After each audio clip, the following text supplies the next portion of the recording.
Assalamualaikum warahmatullahi wabarakatuh. Saya menikmati hidangan Kiai Besar ini, Halimun Hanif ya.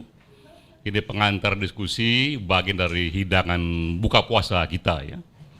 Tentang kanan baru, kiri baru, Indonesia baru, Indonesia masa kini, politik ekstrimnya. Saya hanya ingin memperkaya diskusi dengan menambahkan data dan juga studi perbandingan. Kira-kira pertanyaan besarnya itu adalah di era supermodern seperti sekarang, di era digital, di era Google, bagaimanakah kita harus melihat dan meletakkan posisi ideologi di era yang begini kompleks ya. Saya mengutip Benjamin Barber. Dia mengatakan bahwa dunia modern tidak lagi membutuhkan ideologi. Yang kita butuhkan sekarang ini adalah public policy yang problem solving. Karena menurut dia, dunia modern ini terlalu kompleks untuk dikerangkeng oleh kerangka berpikir ideologi manapun ya. Sehingga akhirnya yang dibutuhkan adalah sinergi, aneka ideologi dan pemikiran lain dalam polisi yang terukur, yang sifatnya problem solving, menangani masalah-masalah kita. Ya. Nah, Benjamin Barber ini, dia sebenarnya menyatakan hal lain yang sudah dikatakan Deng Xiaoping 40 tahun yang lalu. Deng Xiaoping mengatakan bahwa tidak penting betul apakah kucing itu warnanya hitam atau putih, ya. Yang penting dia bisa nangkep tikus. Jadi ideologi nggak terlalu penting betul apakah putih, merah, hitam, sejauh dia bisa nangkep tikus itu sudah oke. Ya. Nah, tinggal masalah sekarang ini tikus bagaimana ya yang mau ditangkap dalam dunia modern dan bagaimana pula cara menangkapnya itu. Nah, kalau kita melihat harapan-harapan dasar manusia modern, apapun bendera ideologinya, sebenarnya mereka itu mengharapkan hal-hal yang tak banyak bedanya. Ya. Bahwa mereka mengharapkan bahwa basic need mereka terpenuhi, apalagi jika bisa ekonomi sejahtera. Ya. Jadi basic need dan ekonomi sejahtera. Ya. Mereka mengharapkan hak asasi mereka diakui, ya. Dan mereka mengharapkan hidupnya happy. Ya. Nah, itu tiga hal yang paling tinggi ditemukan di banyak survei, dan ini pula yang dibaca oleh PBB. Ya. Karena kemudian PBB membuat satu badan, namanya itu Sustainable Development Solution Network, mencoba memformulasikannya dalam indeks. Nah, keluar itu namanya itu World Happiness Index. Dalamnya ada komponen satu basic need ya, yang dibutuhkan oleh mereka yang marginal, yang dulu itu di-inspiring oleh sosialisme, oleh komunisme, dimasukkan di sana bahwa ada basic need, well-being yang harus dipenuhi oleh apapun sistemnya itu. Di situ juga sudah ada hak asasi yang diukur melalui freedom to choose lifestyle ya, yang diukur juga, sudah ada juga measurementnya. Dan juga ada pemerintahan yang bersih dan macam-macam bentuknya itu dibikinkan indeksnya itu sehingga terukur. Nah, ini adalah program United Nations.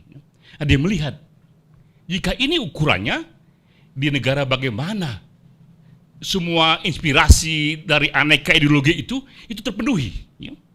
Baik yang dulu itu diinspirasikan oleh komunisme, oleh kapital, dan ideologi lain itu ada semua di situ ya, dalam World Happiness Index. Ya. Nah, muncul datanya itu.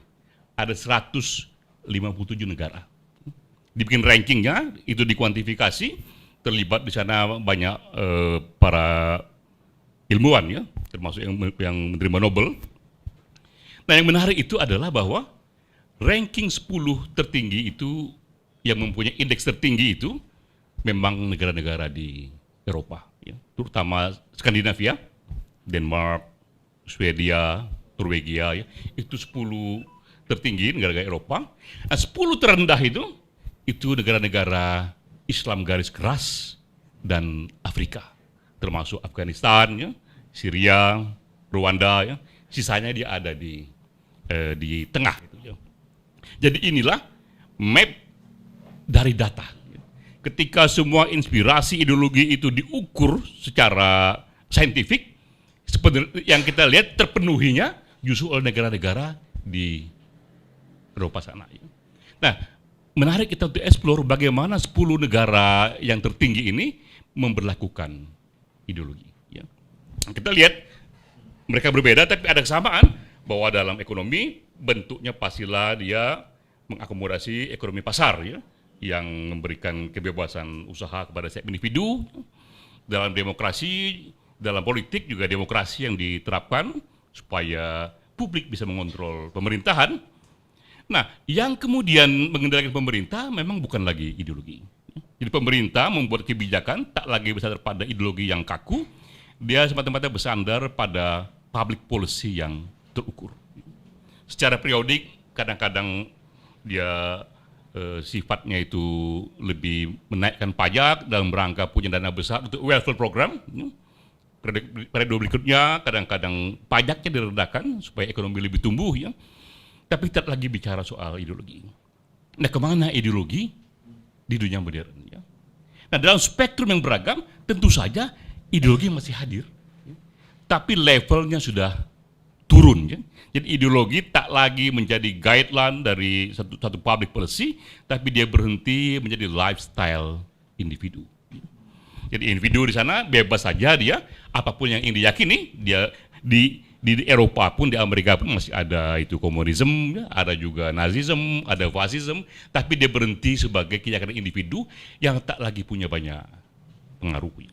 Nah, itu yang terjadi, ya, di dunia modern. Semua politik dan ideologi yang ekstrem itu dia serta-merta menjadi minoritas. Walaupun diberi kebebasan, tapi memang minor saja yang senang dengan ideologi itu. Nah, bagaimana negara memandang ini dan bagaimana negara memperlakukannya? Ya, semua diberi kebebasan untuk memilih lifestyle masing-masing, termasuk ideologi yang diyakini masing-masing. Ya. Tapi sudah jelas tercatat di sana, semua ideologi yang ekstrim, ujungnya memang hanya minor saja yang akan percaya. Ya. Nah, saya kira memang inilah yang akan terjadi ke depan. Di Indonesia pun sebenarnya pelan-pelan dia akan mengarah ke sana. Ya. Yang paling mudah kita membaca dari partai politik. Ya.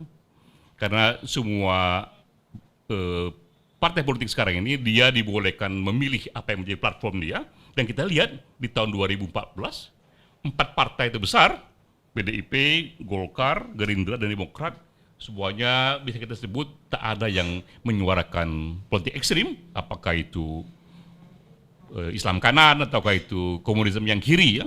Semuanya ada di tengah yang kita sebut saja ini mudahnya itu Pancasila, ya. Tetap ada riak-riak kanan kiri, tapi saya kira itu lebih ribut di korannya. Jikapun misalnya komunisme itu diberikan tempat lagi, saya kira dia pun mungkin tidak masuk dalam PT, dalam electoral parliamentary threshold, ya, seperti 0, akhirnya partai 0, ya. Dulu saja di era ketika komunisme begitu populer, dia bukan yang terbesar, ya. Apalagi di era sekarang di mana komunisme pun mati di kandangnya sendiri. Ya. Jadi ribut-ribut ini saya lihat sebagai ria elit saja, ya. Karena untuk ukuran ininya, tren makronya itu tidak terjadi, ya. Nah, saya kira itulah ya gambaran kita ke depan, itu vision kita ke depan, bahwa kita menuju pada masyarakat yang semakin kurang ideologis, dan semakin lebih membutuhkan public policy yang problem solving saja. Wassalamualaikum warahmatullahi wabarakatuh.